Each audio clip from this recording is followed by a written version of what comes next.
అందరికీ నమస్కారాలు.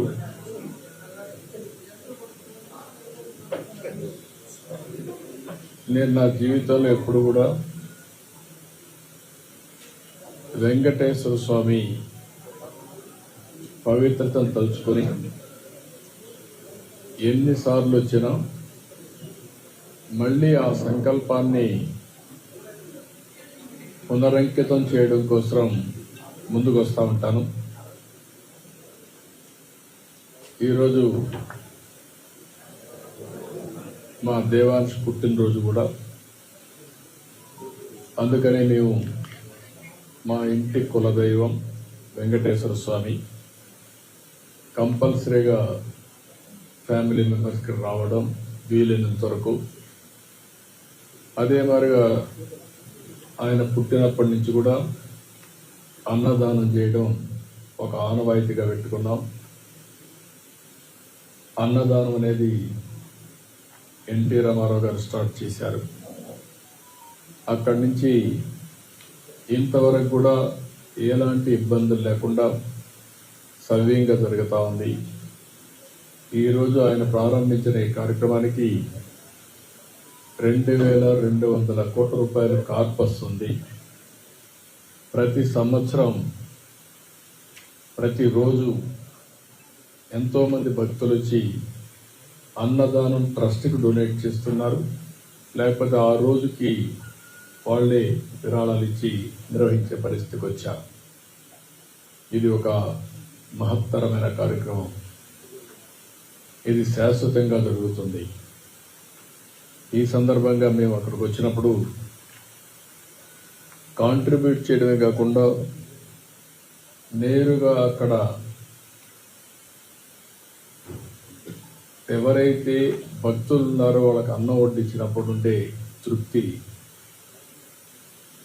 ఎలకట్టలేదు. అందుకనే ఫ్యామిలీ మెంబర్స్ అందరూ కూడా సర్వ్ చేశాం. మేము సర్వ్ చేయడమే కాకుండా భావితరాలకు కూడా గుర్తు చేసుకునే విధంగా సంస్కారాన్ని నేర్పిస్తున్నాం. ఇలాంటి కార్యక్రమాన్ని ప్రతి ఒక్కరికి కూడా విజ్ఞప్తి చేస్తున్నాం. మనం బాగుండడం కాదు, సమాజ హితం కోసం అందరం పనిచేయాల్సిన అవసరం ఉంది. అదే సమయంలో మీరు చూస్తే నేను ప్రాణదాన కార్యక్రమాన్ని ప్రారంభించాను. బ్రహ్మోత్సవానికి వస్తూ తిరుపతిలో సిమ్స్ హాస్పిటల్లో ప్రాణదాన కార్యక్రమానికి ప్రారంభించాం. ఆ రోజు ఒకటే ఆలోచించాం, వెనుకబడిన ప్రాంతం రాయలసీమ, ఇక్కడ హాస్పిటల్ కూడా సరిగా లేవు. అందుకనే సిమ్స్ను ఆధారంగా చేసుకొని రోయా కానీ, బర్డ్స్ కానీ, సిమ్స్ కానీ, మిగిలిన అన్ని హాస్పిటల్స్ అన్నీ కూడా, చిల్డ్రన్ హాస్పిటల్ కానీ ఇవన్నీ కూడా ఇచ్చేసి ఈ ప్రాణదానంతో అక్కడ ఉండే భక్తులకు ట్రీట్ చేయడం, ఈ ప్రాంత వాసులకు ట్రీట్ చేయడమే కాకుండా ఇంకా ఎవరైనా డాక్టర్లు ప్రపంచం నుంచి ఎక్కడికి వచ్చినా వెంకటేశ్వర స్వామి దర్శనానికి ఆశీస్సులు తీసుకునే మునుపు ప్రజలకు సేవ చేసి 3-4 రోజులు ఉండి తర్వాత వచ్చి దేవుని ఆశీస్సులు తీసుకెళ్తే మానవ సేవ, మాధవ సేవ రెండూ ఉంటాయనే ఉద్దేశంతోనే ఆ కార్యక్రమాన్ని పెట్టాం. దాన్ని కూడా లాజికల్గా తీసుకెళ్లాల్సిన అవసరం ఉంది. ఈరోజు ఈ యొక్క 7 కొండలు, ఇది వెంకటేశ్వర స్వామి సొంతం. ఈ 7 కొండల్లో ఎలాంటి అపవిత్రమైన కార్యక్రమాలు కానీ, లేకపోతే ఈ 7 కొండల్ని కమర్షియలైజ్ చేయడం కానీ ఎక్కడా జరగకూడదు. నేను ఈరోజు పోరాడడం కాదు. ఒకసారి అసెంబ్లీలో ఇదే మరిగా 7 కొండల్ని 5 కొండలంటే ఎక్కడికి పోయినాయని చెప్పి పెద్ద ఎత్తున పోరాడి అక్కడి నుంచి నేను వెంకటేశ్వర స్వామి మొక్కులు తీర్చుకోవడానికి పాదయాత్రతో కూడా వచ్చి మొక్కులు చెల్లించుకున్నాను. ఎందుకంటే మనలాంటి వాళ్ళు కూడా, అంటే ప్రభావితం చేయగలిగిన వ్యక్తులు కూడా గమ్మునుంటే సమాజానికి చాలా నష్టం జరుగుతుంది. ఆ రోజు మీరు ఒక్కసారి చూస్తే నేను ఏదైతే ప్రాణదానాన్ని ఇనాగరేట్ చేసి వచ్చాను, వస్తూ ఉంటే 24 క్లేమోర్ మైన్స్ నా మీద బ్లాస్ట్ చేశారు. నేను ఏ తప్పు చేయలేదు, ప్రజాహితం కోసం పనిచేశాను, లా అండ్ ఆర్డర్ మెయింటైన్ చేయాలని ఆలోచించాను. దాని మీద కక్ష కడితే వెంకటేశ్వర ఎక్కడైతే మనం ఆ స్పాట్ కూడా ఇప్పుడు ఉంది అల్లిపేట దగ్గర ఎంట్రన్స్లోని, అయితే ఆ రోజు అదొక మిరాకిల్. నేను తప్పించుకోవడం అనేది జరిగే పని కాదు. సాక్షాత్తు వెంకటేశ్వర స్వామి నన్ను కాపాడాడు, ప్రాణం విడిచిపెట్టాడు. అక్కడి నుంచి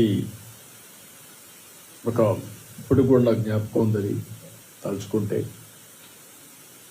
నేరుగా పోయి కొట్టిన తర్వాత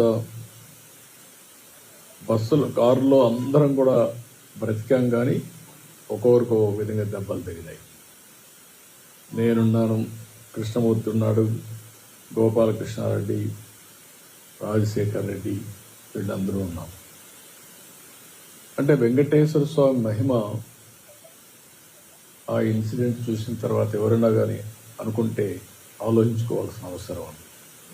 24 క్లేమోర్ మైన్స్ బ్లాస్ట్ చేసిన తర్వాత ఇది తప్పించుకునే అవకాశం లేదు, ఒక్క వెంకటేశ్వర స్వామి మహిమ ఉంటే తప్ప. అందుకనే నేను ఎప్పుడు కూడా ప్రతి ఒక్కరికి విజ్ఞప్తి చేస్తూ ఉంటాను, ఇక్కడుండే వ్యక్తులు ఎవరూ అపచారాన్ని చేయొద్దండి.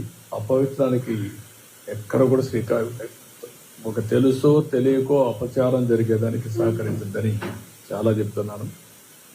గడిచిన 5 సంవత్సరాలు చాలా పోరాటాలు చేశాం, కానీ ఆ పోరాటాలు కూడా పనిచేయకుండా వెంకటేశ్వర స్వామిని అపవిత్రం చేసే పరిస్థితికి వచ్చారు. ఆ రోజు కూడా మీ అందరికీ నేను చెప్పాను, ఇక్కడే ప్రథమ ప్రాధాన్యత వెంకటేశ్వర స్వామి పైన ఉంటుంది. ఏదైతే క్లీనినెస్ ఇక్కడి నుంచి ప్రక్షాళన వెంకటేశ్వర స్వామి టెంపుల్ నుంచి చేస్తానని చెప్పి దేవుని రుణం తెచ్చుకోవడానికి, అదే సమయంలో రాష్ట్రాన్ని పునర్నిర్మాణం చేయడానికి అంకితో పనిచేస్తానని చెప్పాను. చెప్పినట్టే ఫస్ట్ అపాయింట్మెంట్ నేను ఇచ్చింది శ్యామలరావు ఇచ్చాను. అక్కడి నుంచి ప్రక్షాళన స్టార్ట్ అయింది. ఇంకా కొన్ని చిన్న ఉన్నాయి, ఇంకా చేయాల్సిన పనులు ఉన్నాయి. నేను చాలా క్లారిటీ ఇచ్చాను, అందుకని అవన్నీ కూడా చేస్తారు. అదే సమయంలో వెంకటేశ్వర స్వామికి సంబంధించి ఎక్కడ కూడా పోయిన ప్రభుత్వం నేను చూశాను, 7 కొండలు వెంకటేశ్వర స్వామివి అని మనం చెప్తా ఉంటే 7 కొండలు ఆనుకొని ముంతాజ్ హోటల్కి అప్పట్లో పర్మిషన్ ఇచ్చారు. అదే మరిగా అక్కడ ఇంకొక పక్కన కూడా ఏదైతే దేవలోకం, ఈ రెంటికి పర్మిషన్ ఇచ్చే పరిస్థితికి వచ్చారు. ఏంటంటే ముంతాజ్ హోటల్ కూడా వాళ్ళకి చెప్పి ముంతాజ్ హోటల్ వేరు మార్చారు. అయినా కూడా నేను వారికి చెప్పింది ఇక్కడ మీకు ఇవ్వలేం, అందుకనే ఇక్కడ 3కి ఇచ్చారు. ఏదైతే విష్ణువి వర్స్టైల్ వెంచర్స్ 10.32, ముంతాజ్ హోటల్స్ 20 ఎకరాలు, MRKR construction industries private limited 5 ఎకరాలు ఇచ్చారు. ఈ 35.32 క్యాన్సిల్ చేస్తున్నాం. ఇక్కడ ఎవ్వరు కూడా కమర్షియలైజ్ చేయడానికి వీలు లేదు. 7 కొండలు ఆనుకొని ఎలాంటి కమర్షియలైజేషన్ కానీ అపవిత్రం చేసే కార్యక్రమాలు ఎక్కడా ఉండడానికి వీలు లేదు. నేను వాళ్ళు కూడా, ఎందుకంటే ఓబ్రాయ్ హోటల్స్ చాలా హోటల్స్ కడుతున్నారు, కట్టినప్పుడు వాళ్ళకు కూడా చెప్పాను, ఇక్కడ ఏమాత్రం కూడా అపవిత్ర అంటే మీరు వాళ్ళు ఒక స్టేజ్లో మేము వెజిటేరియనే పెడతామని కూడా ముందుకు వచ్చారు. అయినా కూడా నేను చెప్పింది, ఈ ప్రిమిసెస్లో మాత్రం ఎవ్వరూ ప్రైవేటు వ్యక్తులు ఉండడానికి వీలు లేదు, అవసరమైతే ఆల్టర్నేటివ్ ల్యాండ్ ఇస్తామని చెప్పాం. దాన్ని కూడా వాళ్ళు ఒప్పుకున్నారు. ఏదైతే పక్కన ఒక ఇదే ల్యాండ్ పక్కన ఉంది, రోడ్డు ఆ పక్క ఇస్తాం తప్ప ఈ పక్క ఎక్కడ ఇవ్వం. We are very clear. అది వాళ్ళతో మాట్లాడి టీటీడీ సార్ట్అవుట్ చేస్తారు. ఇంకొక పక్కన ఇప్పటికే చాలా వరకు చేశాం. నేను ఒకటే ఈ టీటీడీలో పనిచేసే ప్రతి ఒక్కరిని కోరుతున్నాను, including board members, management, everybody, మీరందరూ కూడా వీలైతే మీరు వెంకటేశ్వర స్వామి పవిత్రత కాపాడడానికి ఇంకొక అడుగు ముందుకెళ్ళండి. కూడా వీలైతే మీరు వెంకటేశ్వర స్వామి పవిత్రత కాపాడడానికి ఇంకొక అడుగు ముందుకెళ్ళండి. వీలు కాకపోతే మీరు మీ పని చేయండి. కానీ అపచారం జరిగే పరిస్థితి కానీ, అపవిత్రం చేసే పరిస్థితి కానీ, మీ వ్యక్తిగత ప్రయోజనాలు చేసుకోవడం కానీ ఇక్కడ జరగకూడదని చాలా స్పష్టంగా చెప్పాను. దాని ప్రకారం వర్కౌట్ చేసి అందరికీ విజ్ఞప్తి చేస్తున్నా. ఇంకొక పక్క దేశంలో, ప్రపంచంలో వెంకటేశ్వర స్వామి ఆస్తులన్నీ కాపాడడానికి కంకణం కట్టుకోనున్నాం. కోర్టులో ఉన్నా, ఎక్కడున్నా. అదే మరికి నేను ముందే చెప్పాను, వెంకటేశ్వర స్వామి దేవాలయంలో పనిచేసే వ్యక్తులు ఓన్లీ హిందూస్గానే ఉండాలి. ఎవరైనా క్రిస్టియన్స్ కానీ ఇతర మతస్థులు ఉంటే వాళ్ళందరికీ ఎవరిని మనోభావాలు దెబ్బతినకుండా గౌరవప్రదంగా వాళ్ళు రీహాబిలిటేట్ చేస్తాం.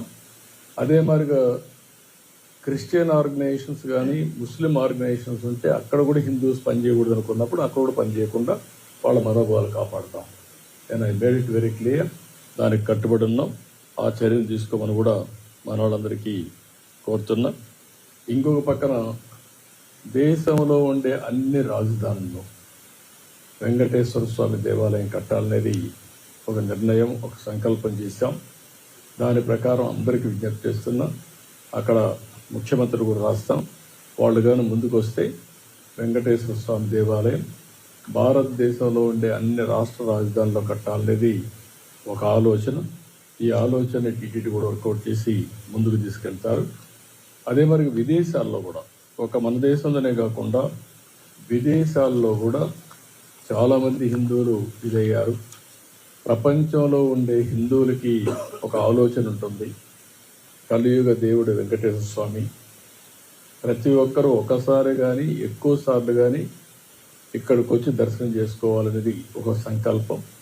రెండో సంకల్పం, ఎక్కడికక్కడ టెంపుల్స్ ఉంటే ఆ టెంపుల్లో పూజలు చేసుకుంటూ వాళ్ళు ముందుకు పోయే పరిస్థితి వస్తుంది. వెంకటేశ్వర స్వామి ఎక్కడుంటాడో అక్కడ ఆరోగ్యం బాగుంటుంది, మనుషులకి స్ట్రెస్ ఉండదు.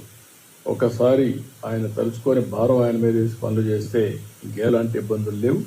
అలాంటి కార్యక్రమానికి కూడా శ్రీకారం చుడతాం. ప్రపంచం మొత్తం వెంకటేశ్వర స్వామి దేవాలయాలు కట్టడానికి హిందువులు ఎక్కడ ఎక్కువ ఉంటే అక్కడ కడతాం. దానివల్ల అక్కడ ఉండే వాళ్ళు కూడా అందుబాటులోకి వస్తాయని చెప్పి కూడా నేను మీకు తెలియజేస్తున్నా. ఇంకో పక్క మొన్నే అమరావతిలో శ్రీవారి కళ్యాణ మహోత్సవం జరిపాం. చాలా బాగా జరిగింది. ఒక న్యూ ఎనర్జీ వచ్చింది ఆఫ్టర్ ఎ లాంగ్ టైం. అక్కడ కూడా రాజధాని కడుతున్నాం. ఆ రాజధానికి శ్రీవారి కళ్యాణ ఉత్సవం ఒక శోభను తీసుకొచ్చింది, ఒక నమ్మకాన్ని కలిగించింది. ఎలాంటి ఆటంకాలు లేకుండా ముందుకు పోయే అవకాశం వచ్చింది. ఈ సందర్భంగా, శుభ సందర్భంలో నేను ఒక సంకల్పం మళ్ళీ, ఎందుకంటే ఎప్పటికప్పుడు మనం ఒకటి అనుకుంటే ముందుకు పోతాయి. చాలా గ్రామాల్లో టెంపుల్స్ లేవు, వాళ్ళ అవసరం ఉందని చెప్పి ప్రతి ఒక్కరు అడిగే పరిస్థితికి వస్తున్నారు. అందుకని ఎట్లయితే ఎన్టీ రామారావు గారు ఆ రోజు అన్నదానం, తర్వాత ప్రాణదానం, ఈ రెండు ట్రస్ట్ని ముందుకు తీసుకుపోతున్నాయి. మూడోది వెంకటేశ్వర స్వామి ఆలయ నిర్మాణాలకి ఒక ట్రస్ట్ క్రియేట్ చేస్తాం, ఫండ్ క్రియేట్ చేస్తాం. ఎవరన్నా ఇవ్వాలనుకుంటే నేరుగా ఇవ్వచ్చు. శ్రీవాణి నుంచి వచ్చిన డబ్బులు కూడా ఆ ట్రస్ట్లో పెట్టి పగడ్బందీగా మొత్తం టెంపుల్స్ నిర్మాణానికి, ఆ టెంపుల్ మేనేజ్మెంట్కి ఖర్చు పెడతాం. ఈ రెండు కూడా ఒక మూడో కార్యక్రమం కింద వస్తుంది. ఇది ఇంతవరకు చేసింది మానవ సేవ కోసం 2 కార్యక్రమాలు చేసాం. అన్నదానం, అది అయిన తర్వాత ప్రాణదానం. మూడోది మాధవ సేవ కోసం ఈరోజు ఆలయ నిర్మాణాలకి ఫండ్ కూడా మొబిలైజ్ చేస్తాం. ఈ ఫండ్ని ఎక్కడికక్కడ ఇప్పుడు ఉండే డబ్బులు ఖర్చు పెడుతూనే సిస్టమేటిక్గా ఇంకా ఫండ్ రేజ్ చేసి ఆ ఫండ్ అంతా కూడా ఖర్చు పెట్టి ఎక్కడైతే వెంకటేశ్వర స్వామి సేవలు చేయాలనుకున్న ప్రతి ఒక్క వ్యక్తికి ఇది ఉపయోగపడే పరిస్థితి వస్తుంది. శ్రీవారి సేవకులు ఉన్నారు, శ్రీవారి సేవకులను కూడా ఇంకా పగడ్బందీగా తీసుకొస్తాం. ఇది కూడా నా ఆలోచనే. ఒకప్పుడు పుట్టపర్తి సాయిబాబా సేవకులు ఉండేవారు. వారిని చూసిన తర్వాత నాకు అనిపించింది మనం కూడా శ్రీవారి సేవకులను పెట్టాలనుకున్నాం, పెట్టాం. దానివల్ల కొంతవరకు ఉపయోగపడే పరిస్థితికి వచ్చింది. దాన్ని ఇంకా ఆర్గనైజేషన్ స్ట్రీమ్లైన్ చేసి ఇక్కడ కానీ లోకల్గా ఉండే టెంపుల్స్ కానీ వీళ్ళు సేవ చేసే పరిస్థితికి వస్తారు. తద్వారా అక్కడ పనిచేస్తూ ఉంటారు.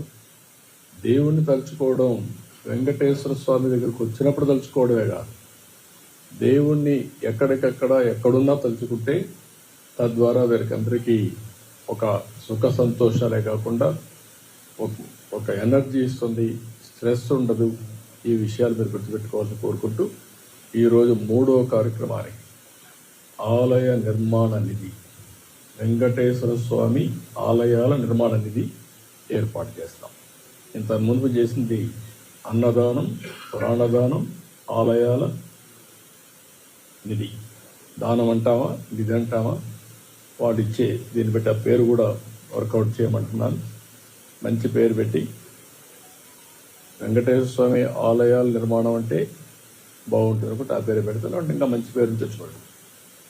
అప్పుడు కూడా ప్రాణదానం స్పాంటేనియస్గా అనౌన్స్ చేశాను. ఆ రోజు ఆది కేసులో ₹1 కోటి అక్కడే ఇచ్చారు. అట్లా ఒక్కోసారి ఎమోషన్లో వస్తాయి, సెంటిమెంట్గా వస్తాయి. దట్ ఈజ్ మై సెంటిమెంట్ ఈ వెంకటేశ్వర స్వామి పైన. కాబట్టి అది చేస్తా అని తెలియజేసుకుంటూ మీరు ఏదైనా ఉంటాడు కంటే ఇలా ఉంటారు. 3వది ఆలయాల నిర్మాణం.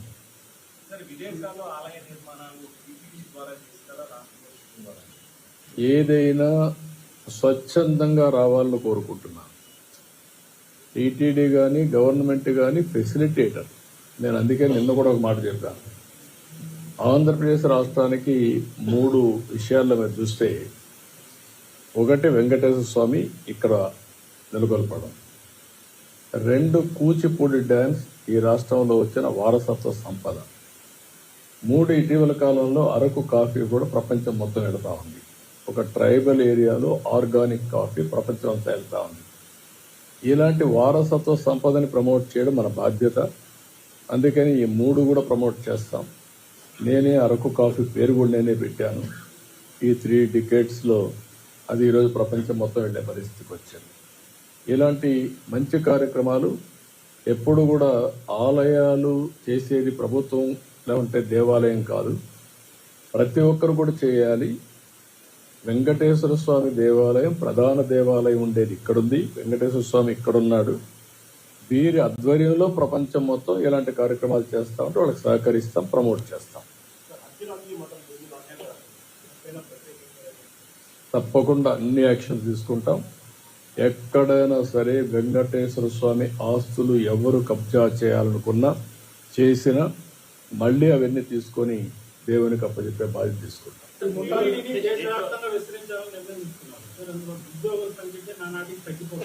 ఉద్యోగస్తులు పెంచడం కాదు ఇక్కడ మనం గుర్తుపెట్టుకోవాలి. వీళ్ళు అక్కడికి పోయి ఇంత మునుపు ఏమైంది, పనిష్మెంట్ కింద ఉద్యోగం వేసే పరిస్థితికి వచ్చాం. దేవాలయాలు మెయింటైన్ చేయడం కూడా లోకల్గా ఉండే భక్తులు మెయింటైన్ చేయాలి తప్ప మనం ఏదో ఉద్యోగాలు పెట్టి ఎప్పుడు కూడా మీరు గుర్తుపెట్టుకోవాల్సింది, ఇక్కడి నుంచి మనం పుష్ చేస్తే థింగ్స్ జరగవు. ఇక్కడి నుంచి ఆఫీసర్ని ట్రాన్స్ఫర్ చేసి ఏమైంది, పనిష్మెంట్ కింద వేసారని బాధపడి ఇంకొకటి పట్టుకు మళ్ళీ తిరిగి వచ్చేవాడు. అక్కడుండే వ్యవస్థలే పెట్టాలి, అవి కూడా ఆర్గనైజ్ చేయమంటున్నారు. ఇక్కడి నుంచి రిక్రూట్ చేయక్కర్లేదు, ప్రతి ఒక్క టెంపుల్కి పెడతాం, అక్కడి నుంచి ఆర్గనైజ్ చేస్తాం. వెంకటేశ్వర స్వామి దేవాలయం టీటీడీ మేనేజ్మెంట్ ఒక ఫెసిలిటేటర్ రోల్ ప్లే చేయాలి తప్ప మేమే ఓనర్షిప్ తీసుకుంటాం, మేమే జీతాలు ఇస్తాం, మేమే డబ్బులు ఖర్చు పెడతా ఉంటే దానివల్ల ఫలితాలు ప్రజల్లో ఆ భావన రావాలి, భక్తుల్లో ఆ భావన రావాలి.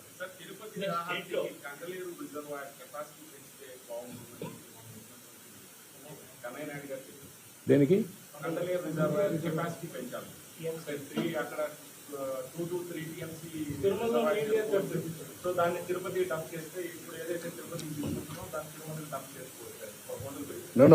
నీళ్లు అక్కడే కాదు, తిరుమలకి నీళ్లు రావడానికి పెద్ద ప్రాబ్లం ఉండదు. సోమశిల ఉంది, కందలేరు ఉంది, బాలాజీ రిజర్వాయర్ ఉంది, ఇప్పుడు ఈ పక్క నుంచి కూడా ఏదైతే మనం కళ్యాణి డ్యామ్కి పైనుంచి నీళ్లు తీసుకుంటాం, మల్లెమడుగు కూడా వస్తుంది. మల్లెమడుగు కూడా వస్తే ఇప్పుడు ఆయకట్టు తగ్గింది. ఇవన్నీ వస్తే తిరుపతికి నీటి సమస్య ఉండదు. ఒకప్పుడు మీరు గుర్తుపెట్టుకోవాలి, చరిత్ర మీరు అందరూ చాలా మంది మర్చిపోతూ ఉంటారు. చరిత్ర తెలియని వాళ్ళు వస్తూ ఉంటాం, కొత్త జనరేషన్ వస్తూ ఉంటారు, కొంతమంది మర్చిపోతూ ఉంటాం. రెండు విషయాలు మీరు గుర్తుపెట్టుకోవాలి. తిరుపతికి నీళ్లు లేకపోతే ఎప్పుడు ఈ సమస్యలు ఉంటే తెలుగు గంగ నీళ్లు తీసుకొచ్చి నేనే తీసుకొచ్చా. ఆ నీళ్లు తీసుకొచ్చిన తర్వాత కొండపై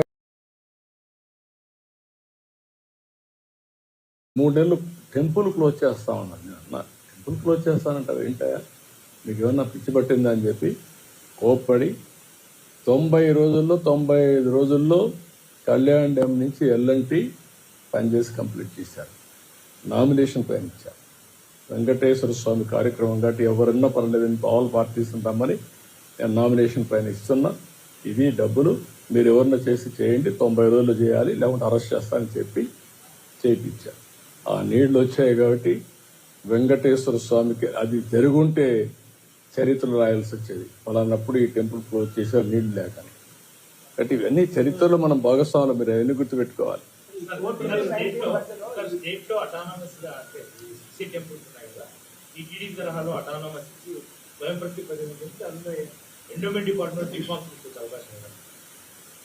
ఓవరాల్ అడ్మినిస్ట్రేషన్ కు ఎలాంటి అవసరమో ఆంధ్రప్రదేశ్ రాష్ట్రంలో ఎక్సలెంట్ టెంపుల్ ఎకో సిస్టమ్ ఉంది. ఏ టెంపుల్కి ఆ టెంపుల్ మీరు చూస్తే 7 టెంపుల్ 20 కోట్ల నుంచి 100 కోట్ల పైన వచ్చే అవకాశం, 20 crores ఉండవు. 5 కోట్ల పైన వచ్చే టెంపుల్స్ ఒక 13 ఉన్నాయి. మొత్తం ఒక 20 టెంపుల్స్ 5 కోట్ల నుంచి ఎక్కువ వస్తున్నాయి. ఇంకా చాలా టెంపుల్స్ 1 కోటి ఇంకా ఎక్కువ వస్తుంది. అల్టిమేట్ గా ఈ రాష్ట్రంలో ఈ టెంపుల్స్ అన్ని డెవలప్ చేసి వచ్చే రిలీజియస్ టూరిస్టులకు కూడా అనుకూలంగా చేయాల్సిన అవసరం ఉంది. ఇప్పుడు శ్రీశైలం ఉంది, one of the best temple. Not only మహిమ కూడా, మీరు ఒకసారి చూస్తే శ్రీశైలానికి ఉండే మహత్యం ఏ టెంపుల్కి లేదు శైవ టెంపుల్లో.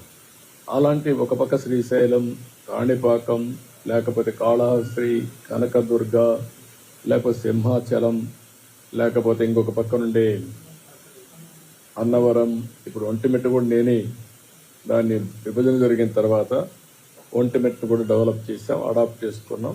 అది కూడా వన్ ఆఫ్ ది బెస్ట్ టెంపుల్గా తయారవుతుంది. సో మీరు అటానమస్ అనే విషయం ఒకటి, ఏం చేస్తే బాగుంటుంది అన్ని ఆలోచించేస్తాం. గత 6 ఏళ్ళుగా ప్రమోషన్స్ లేవు. దాంతోపాటుగా తిరుమలలో అనాథరైజింగ్ విపరీతంగా పెరిగిపోయారు పొలిటికల్ ప్రెజర్ వల్ల. ప్రక్షాళన అనేది డిప్యుటేషన్ ఆఫీసర్స్ కూడా టీటీడీలో చాలా కాలంగా విశ్రాంతి అధికారులతో పనిచేయించుకుంటున్నారు. మళ్ళీ తొందరలో నేను ఒక రివ్యూ మీటింగ్ పెడుతున్నా. నేను చాలా స్పష్టమైన ఆదేశాలు ఇచ్చాను, అన్నీ కూడా అనలైజ్ చేయమన్నాను. తిరుపతి పవిత్రతను కాపాడడానికి ఇంతవరకు జరిగిన నిర్ణయాలు లోపాలుంటే అన్ని కూడా సరి చేస్తాం. భవిష్యత్తులో ఏ విధంగా తీసుకెళ్తాలో ముందు తీసుకెళ్తాం. ఇది ఇప్పటికీ 69% ఉంది, 68% ఉంది. I'm proud to say. మీరందరూ దాంట్లో భాగస్వాములు అయి ఉంటారు. నేను రాత్రి వస్తే మిడ్ నైట్ కూడా రివ్యూ చేసేవాళ్ళని ఫారెస్ట్ డిపార్ట్మెంట్ పెట్టుకొని ఇప్పుడు కూడా స్పష్టమైన ఆదేశాలు ఇచ్చాను. 68.23% ఉంది ఇది.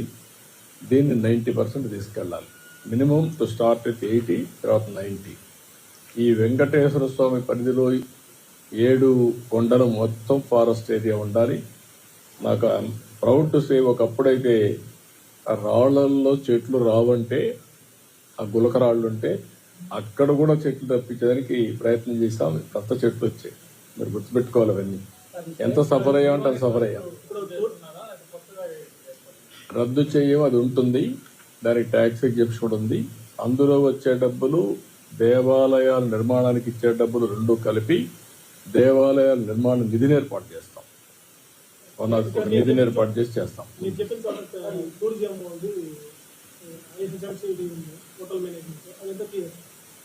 ఎక్కడ అవన్నీ తీసేసారు, అయిపోయినాయి. అది కాదు, ఈ పక్క ఏమి రాకూడదు, ఏది పోయినా ఆ సైడ్ ఉంటుంది. టూరిజం వాళ్ళకి సంబంధించి మొత్తం దాదాపు 50 ఎకరాలు వరకు ఉంది. 15 ఎకరాలు నన్ను ఏది ఉన్నా కూడా ఒకటే నేను చెప్తున్నా, ఈ పక్క ఉండేదంతా కూడా మనం institute of hotel institute of tourism management అంటే అది ఉంటే ఓకే, అది కూడా అవసరమైతే టీటీడీకి ఇస్తాం, వాళ్ళే మేనేజ్ చేస్తారు ఆ ప్రాపర్టీ కూడా. ఇక్కడికి ఇద్దాం, వాళ్ళు ఆ పక్క చేస్తారా? అంటే ఇప్పుడు as on today it is not an issue. Tourism government కాబట్టి ఉంటుంది, ఉన్నప్పుడు దాన్ని స్ట్రీమ్ లైన్ చేసుకుంటారు, అక్కడ మన కంట్రోల్లో ఉంటుంది. కానీ ఈ పక్క ఉండే ప్రాపర్టీస్ అన్ని ఇక్కడే ఉంటాయి. గతంలో టూరిజం హోటల్లో మంత్రి గారు వచ్చి క్రిస్మస్ సంబరాలు కూడా చేశారు. కాబట్టి అటువంటి ఉంటే మీ సెంటిమెంట్ కూడా గుర్తుపెట్టుకొని, అవసరమైతే ఆ ల్యాండ్ కూడా దేవస్థానం తీసుకొని, దేవస్థానంలో కూడా అప్పుడప్పుడు కొంతమంది విపరీతమైన శక్తులు కొంతమంది వచ్చి విపరీతమైన బుద్ధి ప్రవర్తిస్తున్నారు, అవి కూడా కంట్రోల్ చేయాలి. That is the last day అనే మెసేజ్ ఇవ్వాల్సిన అవసరం ఉంది. విల్ కంట్రోల్ ఎవ్రీథింగ్, అది కూడా దృష్టిలో పెట్టుకోండి. నో ఎవ్రీథింగ్ అవి ఇంటర్నల్ మ్యాటర్స్. ఎక్కడ అపచారం ఉన్నా, ఎక్కడ తప్పులున్నా కరెక్ట్ చేయడానికి అనేక విధాలుగా ప్రయత్నం చేస్తాను. Thank you.